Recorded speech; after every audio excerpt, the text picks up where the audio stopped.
देखिए हम लोग पढ़ क्या रहे थे कल, क्या पढ़े थे, फैराडे के 2 लॉ, मतलब हम लोग इलेक्ट्रोलिटिक सेल पढ़ रहे थे। इलेक्ट्रोलिटिक सेल को हमने 2 एस्पेक्ट में पढ़ाया आपको। पहला क्या था, क्वालिटेटिव की क्वांटिटेटिव। क्वालिटेटिव एस्पेक्ट में हमने क्या पता लगाया कि एनोड पर क्या बनेगा और कैथोड पर क्या बनेगा, ये तो पता लगाने आ गया। इसके बाद क्वांटिटेटिव एस्पेक्ट में पढ़ा। क्वांटिटेटिव एस्पेक्ट में हमने फैराडे के 2 लॉ हैं। पहला लॉ क्या कहता है कि W directly proportional to Q, charge जितना ज़्यादा जो सब्सटेंस है एनोड या कैथोड पर जो या डिपॉजिट होता है, जो लिबरेट होता है, उनकी अमाउंट भी, उनकी मात्रा भी क्या होगी, ज़्यादा होगी। यही फैराडे का फर्स्ट लॉ है। फैराडे का फर्स्ट लॉ क्या होता है यार, W directly proportional to Q, W is equal to IT लिख सकते हो, ठीक है। और प्रोपोर्शनल हटाते कांस्टेंट आता है Z को क्या बोले थे, इक्विवेलेंट कांस्टेंट। अब बोलो W इज इक्वल टू क्या है, Z इज इक्वल टू क्या होता है, Z is equal to equivalent weight upon 96,500, या इसकी जगह F लिख सकते हो, फैराडे लिख सकते हो। फैराडे क्या होता है, F क्या होता है, charge of 1 mole of electron. बताया था ना, एक इलेक्ट्रॉन का चार्ज कितना होता है, 1.6 × 10⁻⁻19 कूलम। तो 1 मोल इलेक्ट्रॉन का चार्ज कितना, मल्टीप्लाई कर दो उसमें, तो यही आएगा अप्रॉक्स में। तो यहाँ पर हमने लिख दिया है E इक्विवेलेंट वेट अपॉन कितना, यहाँ IT अपॉन 96,500। आई बात समझ में। अब देखो इसकी जगह इसको वेट अपॉन इक्विवेलेंट वेट लिख सकता हूँ, इसको यहाँ कर दिया IT बाई 96,500 कर दिया था ना। अब ये क्या होता है, इसको बोलते हैं ग्राम इक्विवेलेंट। मतलब इस इक्वेशन को देखो, मैं यही सब बता रहा हूँ, इसको हम क्या लिख सकते हैं, gram equivalent is equal to IT by 96,500, ये कर सकता हूँ। या देखो इसी इक्वेशन को और मैं क्या कर सकता हूँ, वेट अपॉन इक्विवेलेंट वेट क्या होता है, molecular weight upon n factor, तो ऊपर जाएगा तो n factor plus molecular weight upon n factor is equal to IT by 96,500। आई बात समझ में, क्लियर है। अब इसके बाद देखो ये वेट अपॉन मॉलिक्यूलर वेट क्या होता है, मोल, इसको लिख सकता हूँ n into n factor IT by 96,500। आई बात समझ में। तो देखो इसको मैं ऐसे भी लिख सकता हूँ, कल याद आया, बताया था ये सब चीज़ें। और सही बताऊँ, मैं अगर इस लॉ से जाता हूँ, न्यूमेरिकल लगाता हूँ, तो मुझे पता है यही स्टार्टिंग यहीं से ही करता हूँ मैं। वेट पूछे तो भी मैं स्टार्टिंग यहीं से करता हूँ, मॉलिक्यूलर वेट पूछे तो भी मैं स्टार्टिंग यहीं से करता हूँ। कुछ भी देखो, इसको मैं मॉडिफाई कर सकता हूँ ना, क्योंकि मुझे पता है मोल। अगर वेट पूछा तो मोल की जगह मैं क्या लिखूंगा, वेट अपॉन मॉलिक्यूलर वेट कर दूंगा, n फैक्टर तो पता ही लगा लूँगा। बात समझ गई। हाँ, कल लोग क्वेश्चन कुछ लेके आए थे, क्या पूछा था उसमें, वॉल्यूम, गैस का क्या पूछा था, STP NTP पर वॉल्यूम पूछा था। कर पाओगे, ये फार्मूला पता है, कर पाओगे, कैसे करना है आपको बताया हूँ, सिखाया हूँ। मोल इज इक्वल टू क्या होता है, वेट अपॉन, ये तो जानते ही हो, यही बराबर क्या होता है, n अपॉन Na। अगर मान लीजिए कभी संख्या पूछ ले तो मोल की जगह इसको लिख देना, मतलब n यहाँ क्या कर दोगे, n अपॉन Na कर देना। n क्या है, नंबर है, कर है नंबर, नंबर समझ रखना है, संख्या। अच्छा, मैं कल जो क्वेश्चन लेके आए थे, कई क्वेश्चन हैं, जो भी गैस बनता है, जैसे H2 गैस बनता है, Cl2 गैस बनता है, उसका वॉल्यूम पूछा गया है, किस पर, STP या NTP पर। तो क्या फार्मूला लगाओगे, वॉल्यूम ये किस पर है, STP या NTP। ध्यान देना, STP NTP जरूर देगा तभी लगेगा। और ये किस में है, लीटर में है, किस में है, लीटर। अपान कितना बताया था, 22.4 लीटर। समझ में आया। तो मतलब मोल की जगह आप क्या करोगे, यहाँ V अपॉन 22.4 कर दोगे ना। अगर कहेंगे से ml में दिया होगा तो इसको कितना कर देना, 22,400। समझ में आया, या तो ml में कर देना। तो इस फार्मूले का यूज़ करके तो कल बहुत सारे न्यूमेरिकल बन जाएंगे इससे, ठीक है ना। तो देखो शुरुआत में तो यहीं से करता हूँ। सेकेंड लॉ बताओ, फैराडे का सेकेंड लॉ क्या था,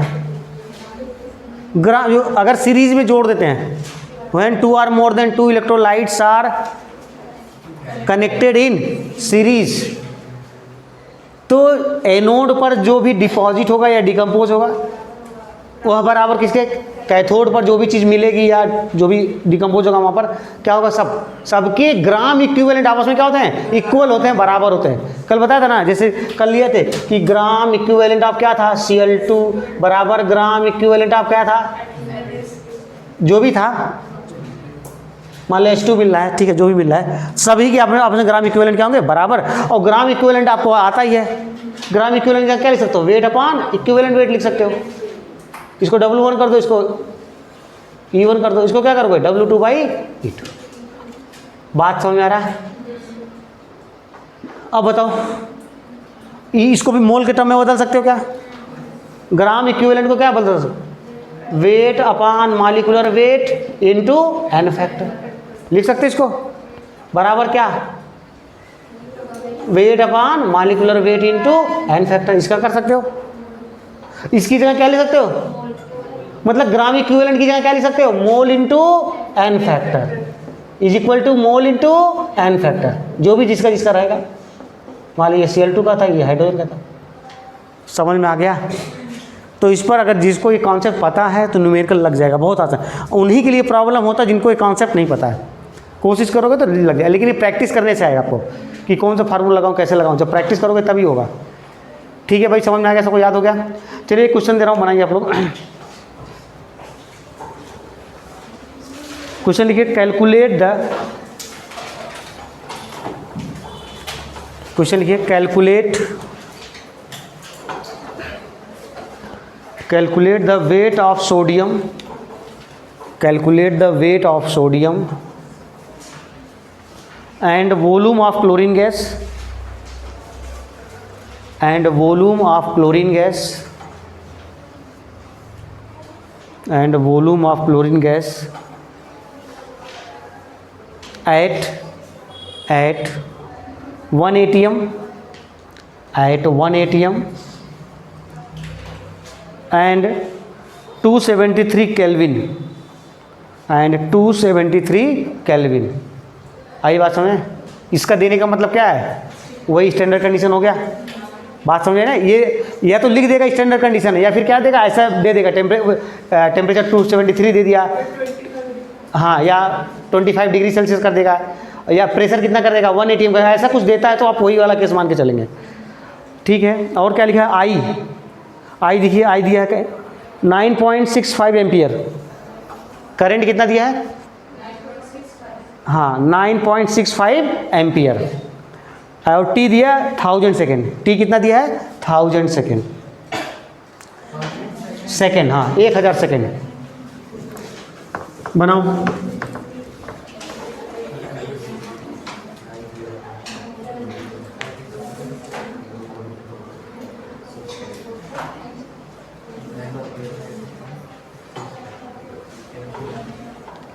बस इतना जान लीजिए, NaCl मोल्टेन स्टेट में है, क्या है, यस, NaCl किस स्टेट में है, मोल्टेन स्टेट, मोल्टेन स्टेट में NaCl है।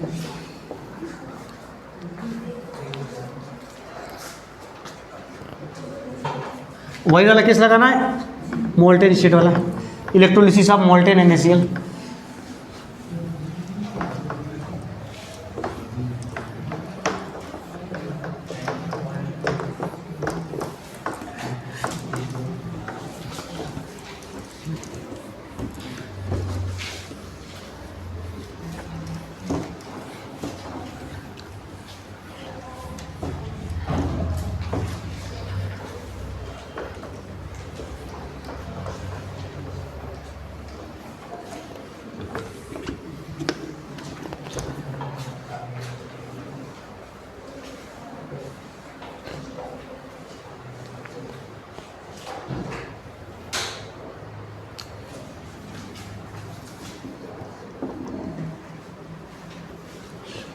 पास कर दो।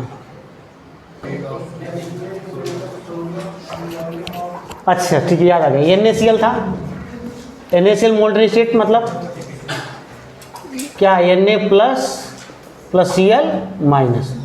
तो ये था, देखो ये एनोड है, ये क्या है, कैथोड है। तो Na प्लस और Cl माइनस, ये एनोड पॉजिटिव होता है निगेटिव, पॉजिटिव, कैथोड कैसा होता है, निगेटिव। तो Cl यहाँ पर मिलेगा और सोडियम यहाँ पर मिलेगा। इन्हीं का, इसका वेट निकालना था और इसका STP पर वॉल्यूम निकालना था, यही था ना। तो कौन सा फार्मूला लगाएंगे, फैराडे के रिले से जाएंगे। तो एनोडिक कैथोडिक प्रोडक्ट तो आप जान ही रहे हो, तो फार्मूला बोलो। वेट निकालना, तो n इंटू एन फैक्टर क्या था, IT बाई 96,500। इसी चलते हैं, देखो मैंने कहा शुरुआत यहीं से करते हैं। तो वेट निकालना है, तो क्या लिख सकता हूँ मैं, ये सोडियम किसका मोल है, सोडियम का। तो क्या हो जाएगा, ये weight upon molecular weight into N factor into IT by 96,500। ठीक है, वेट कितना निकालना है, मॉलिक्यूलर वेट सोडियम का 23, एन फैक्टर सोडियम का कितना बताया था, 1 बताया था ना, सोडियम का 1 होता है फर्स्ट ग्रुप का। आई दिया है कितना 9.65, टी की वैल्यू कितना दिया 1000 अपॉन 96,500, यही है ना। तो 2 0 2 0 से गया, इसको मल्टीप्लाई करोगे तो यहाँ पर पॉइंट आ जाएगा 96.5। तो अगर मैं पॉइंट यहाँ कर दूँ तो 10 का पावर -1 कर दूंगा, तो ये कर दिया कैंसिल। तो ये हो जाएगा W इक्वल टू, ये ऊपर मल्टीप्लाई हो जाएगा तो 2.3 क्या ग्राम। बोलो आंसर आया। ये तो हमने क्या निकाल लिया, वेट निकाल लिया। दूसरा क्या निकालना था, वॉल्यूम। हम इसी फार्मूले से चलेंगे, देखो इसी फार्मूले से जा रहा है, इसी से। अब मैं मोल आप किसका लिख रहा हूँ, Cl2 into N factor of Cl2 ही रहेगा, is equal to IT by 96,500, यही ना। अब देखो, अब इसकी जगह मैं क्या लिखूं, वॉल्यूम बाई 22.4 लिख सकता हूं, मोल के into N factor. N factor कितना हो जाएगा, इक्वल रिंग 2 होता है, इज इक्वल टू बताओ I 9.65 इंटू 1000, अभी तो सॉल्व किए थे इसको 96, यही था ना। इस सबको काटे थे तो पूरा काट पीट के कितना आया था सब, 10 का पावर -1 आया था, ठीक है ना। इसको काट दो यहीं पर ही 11.2 हो जाएगा, तो वॉल्यूम कितना हो जाएगा 1.12 लीटर। समझ में आया, यह वॉल्यूम किस पर है, या STP या NTP। समझ गए सब लोग।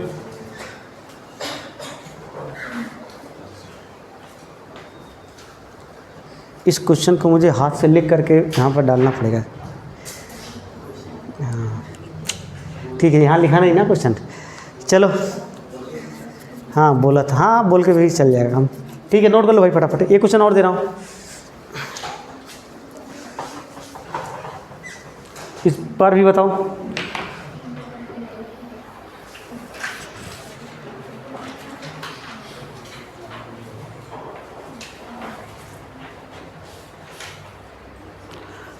क्वेश्चन लिखिए, बोलो, इसको लिख लिया, लिख लो, लिख लो।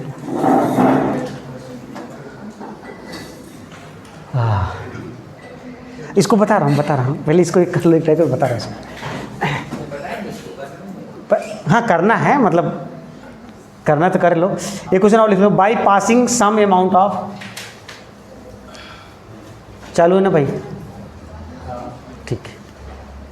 By passing some amount of charge, by passing some amount of charge through aqueous AgNO3,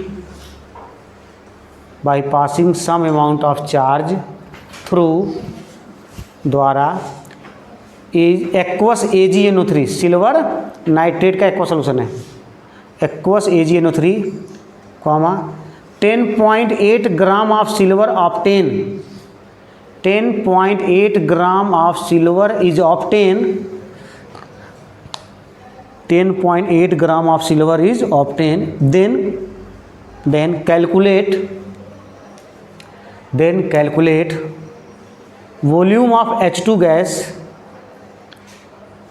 then calculate volume of H2 gas and volume of O2 gas, and volume of O2 gas।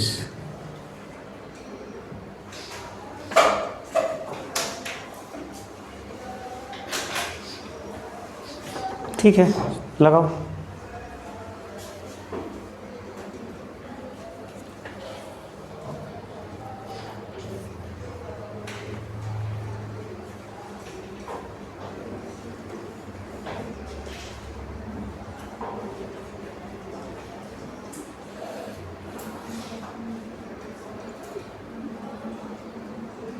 अच्छा, जो volume of H2 निकालना है लिख लेना eight STP पर है। Volume of H2 जो निकालना है ना, volume of H2 gas and volume of O2 gas at STP, STP condition है।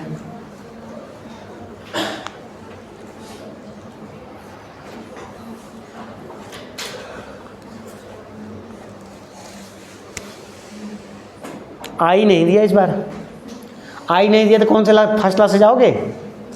नहीं, किस लॉ से जाओगे? फैराडे के सेकेंड लॉ से जाओगे।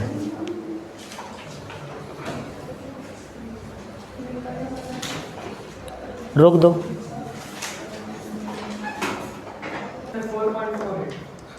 4.9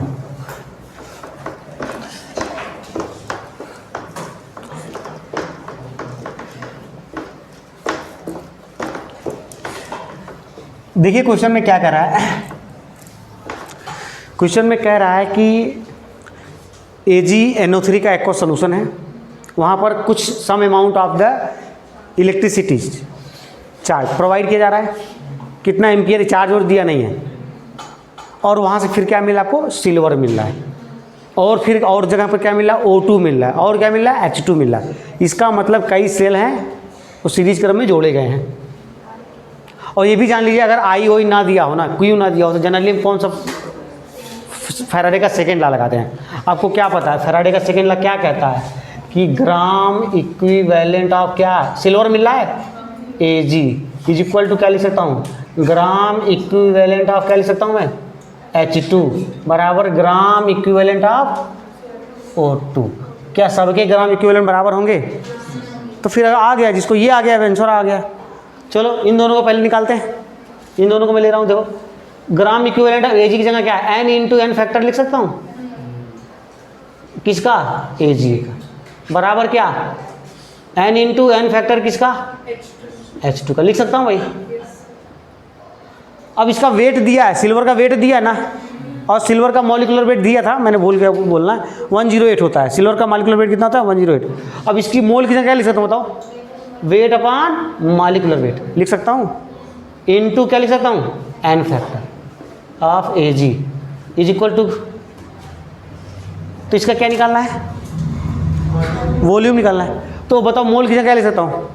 V upon 22.4 litre into N factor of किसका? H2 लिख सकता हूँ। अब देखिए वेट कितना दिया इसका? 10.8 ग्राम, और सिल्वर का मॉलिक्यूलर वेट कितना था? 108 ग्राम होता है। N फैक्टर सिल्वर का बताया था 1 होता है, याद है?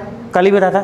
सिल्वर का N फैक्टर कितना होता है? 1 is equal to volume of H2 upon 22.4 into N factor 2 होता है, H2 का N फैक्टर 2 होता है, बताया था।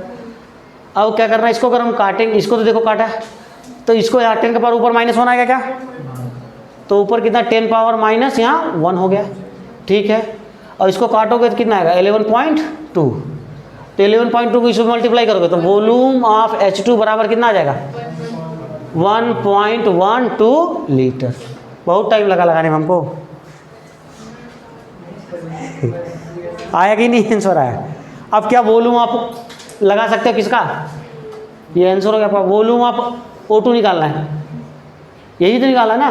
बिल्कुल इसी तरीके से लगाओ। देखो इस ऐसे कर दो। क्या हम अब देखो दूसरा पार्ट लगा रहा हूँ, क्या लिखूंगा? ग्राम इक्विवेलेंट ऑफ किसका? Ag is equal to gram equivalent of किसका लिख सकता हूँ? O2 लिख सकता हूँ ऐसे है।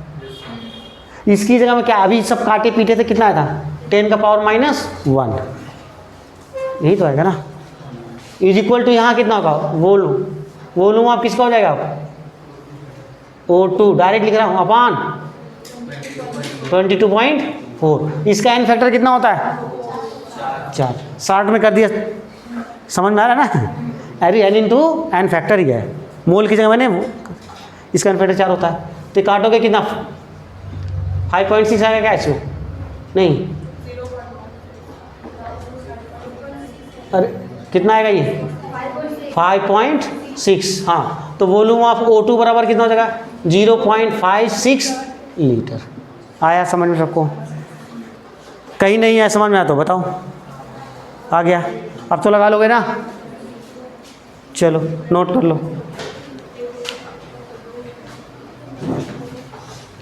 चलो भाई इधर देखो, कैलकुलेट चार्ज इन, चार्ज को फैराडे के टर्म में बताना है, एफ के टर्म में बताना है ना। फैराडे के कल एक क्वेश्चन था ना, फैराडे एफ के टर्म में बताना आपको।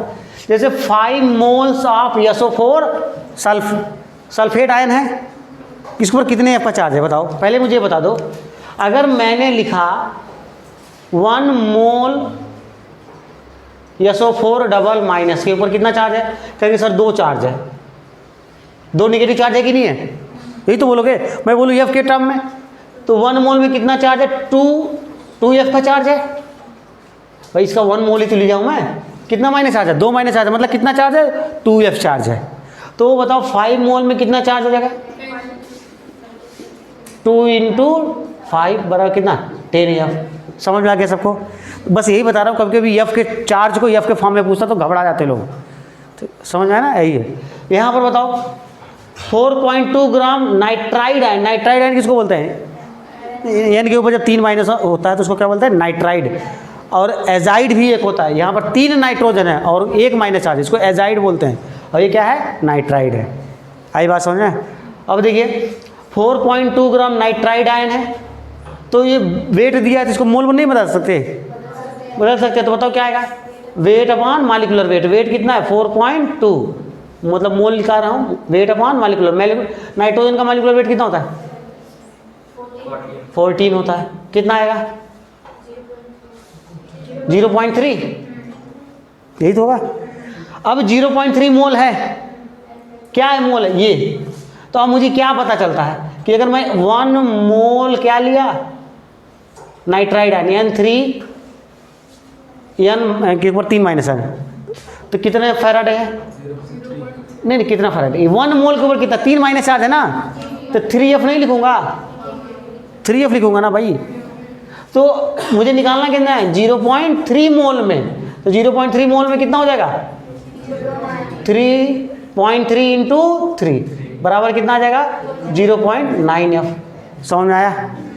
इसी तरीके से देखो 4.2 ग्राम एजाइड आयन है ना, तो पहले मोल निकाल लेते, इसके मोल कितने, मोल के टर्म में मोल इज इक्वल टू कितना, वेट कितना 4.2, इस N3 का मॉलिक्यूलर वेट भी कितना आएगा 42, तो कितना है 0.1, मतलब 0.1 मोल का पूछा है। 0.1 मोल में कि यही तो पूछा, 0.1 मोल में कितना चार्ज आएगा एफ के फॉर्म में।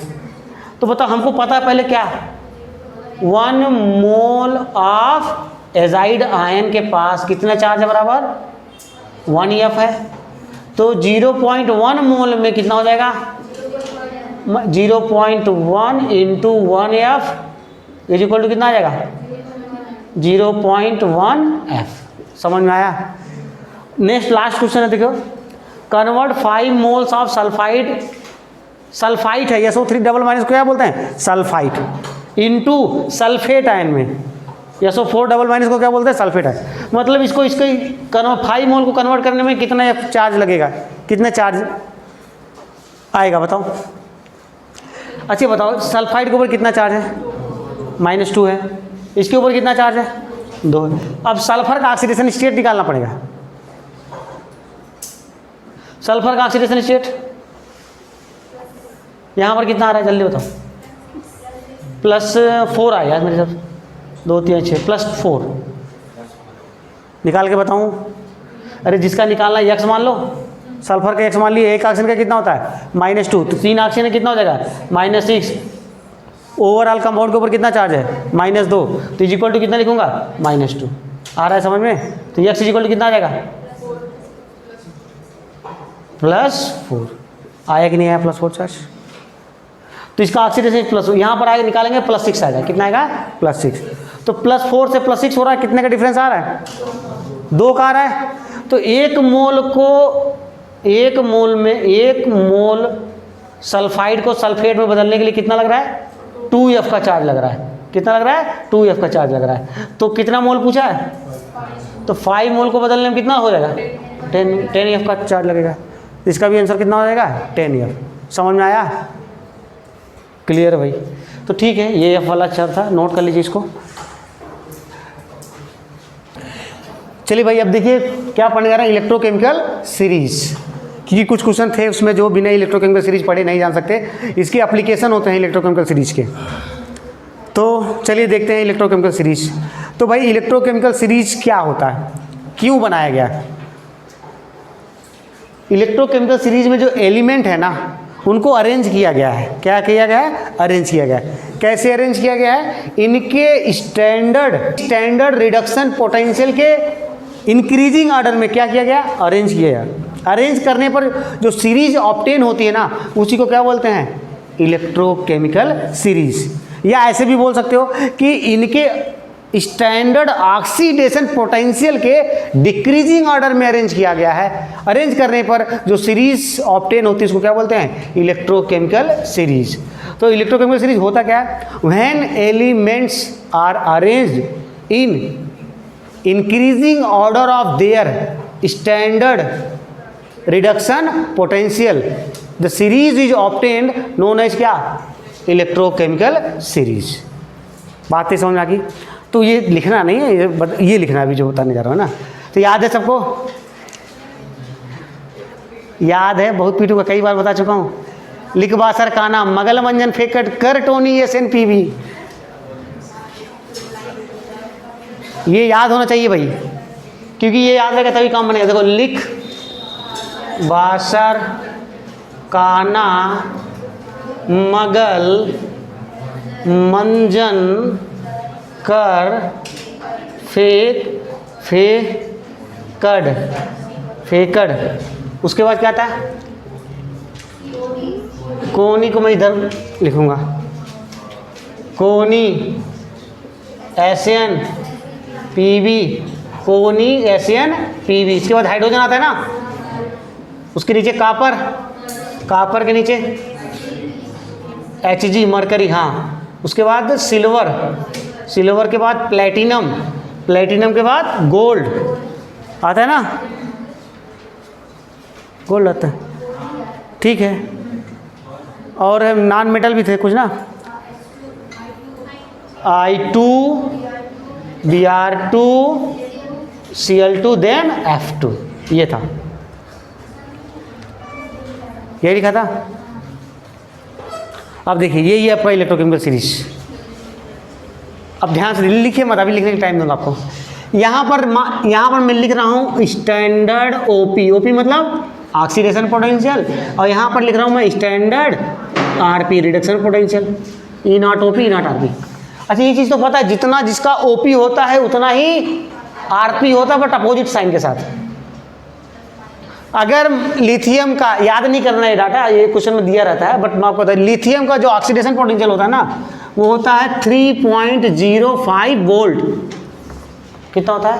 3.05 वोल्ट। कौन सा पोटेंशियल? Oxidation potential. तो इसका स्टैंडर्ड रिडक्शन पोटेंशियल क्या होगा? माइनस हो जाएगा। माइनस कितना? 3.05 वोल्ट।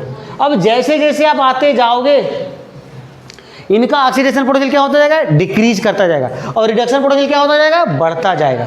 मतलब जो नीचे एलिमेंट है ना उनका रिडक्शन पोटेंशियल ज़्यादा है, जो ऊपर है उनका ऑक्सीडेशन पोटेंशियल ज़्यादा है। आई बात समझ में? और मैंने आपको बताया था, आते जाओ आगे, हाइड्रोजन का बताया था स्टैंडर्ड ऑक्सीडेशन पोटेंशियल कितना होता है? 0.0 वोल्ट। या रिडक्शन पोटेंशियल भी कितना होता है? 0.0 वोल्ट। होता कि नहीं होता है? इसी से तो कंपेयर करके निकाला गया है, पढ़ा ही चुका हूँ। अब कॉपर का देखो, अब यहाँ तक इसकी वैल्यू निगेटिव थी, इसकी वैल्यू क्या थी? पॉजिटिव। अब यहाँ पर इसकी वैल्यू क्या हो जाएगी? हाइड्रोजन नीचे निगेटिव हो जाएगी। कितना होता है? माइनस, देखो 3 अगर ऑक्सीडेशन पोटेंशियल 337 है तो रिडक्शन पोटेंशियल कितना हो जाएगा? प्लस 0.337। ये देखो, याद नहीं करना, मुझे भी याद नहीं रखता, याद जरूरत ही नहीं थी, याद नहीं रखता, बस समझाना है आपको। ये धीरे धीरे क्या हो रहा था? प्लस था, प्लस होते कम होते यहाँ पर 0 हो गया, फिर यहाँ पर क्या हो गया? माइनस में चल रहा है। और ये डाटा क्या था? यहाँ पर माइनस में आते आते यहाँ पर 0 हो गया, फिर प्लस होना शुरू हो गया। तो ये देखो ना, रिडक्शन पोटेंशियल क्या हो रहा है? बढ़ रहा है। तो जो नीचे है उसका रिडक्शन पोटेंशियल क्या होता है? ज़्यादा। जो ऊपर होता है उसका ऑक्सीडेशन पोटेंशियल ज़्यादा। एनोड पर हमेशा क्या होता है? ऑक्सीडेशन। तो और कैथोड पर क्या होता है? रिडक्शन। तो करा लो बेटा ऐसे। तो ये इसको नोट कर लीजिए। इसके बाद इसका जो मेन क्यों हम इसको पढ़ते हैं उसको बताते हैं, एप्लीकेशन ऑफ इलेक्ट्रोकेमिकल सीरीज।